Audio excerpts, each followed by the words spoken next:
That study said that all events held at COTA in the last year have produced nearly $900 million spent in the Austin area. COTA and city officials say the study shows the track is a valuable asset beyond F1. But KXAN's Chris Sadeghi spoke to some business owners who say that money doesn't trickle down the same for all. Cowboy boots, autographed by F1 legend Mario Andretti. This is the culture clash that brings Allen Boots some cash.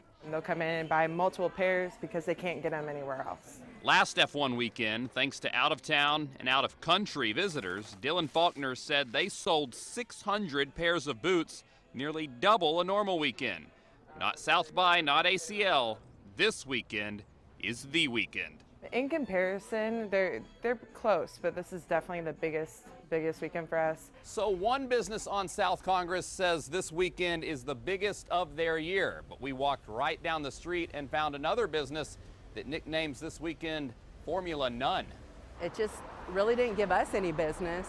In each of the past 2 years, Gina McClellan says Güero's Taco Bar kept extra staffing for the rush that never came. The first year it started off really slow. All the locals stayed away. Out-of-towners didn't come in either. The reported $900 million impact isn't as kind to all.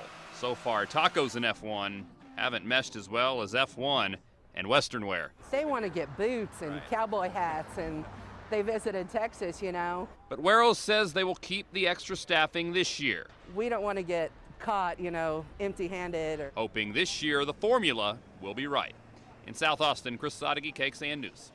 The report released today also took a specific look at the economic impact of the Formula One Grand Prix. Looking closer, the report claims F1 brought more than $500 million to the Austin area last year. And the research found the Grand Prix supported more than 6,300 jobs last year. The report claims the total payroll supported by the event comes in at just under $297 million. But it did cost money to bring F1 to Austin. The state used about $50 million in taxpayer money as incentive money to encourage the Grand Prix to come to COTA. That money came from the Major Events Trust Fund, which is used to attract big events to the state of Texas. There's some controversy about how Formula One received that money, and the event is still eligible to receive even more state funds. KXAN investigator Brian Collister took a closer look at the process, and you can see his report online now in the Investigate section at KXAN.com.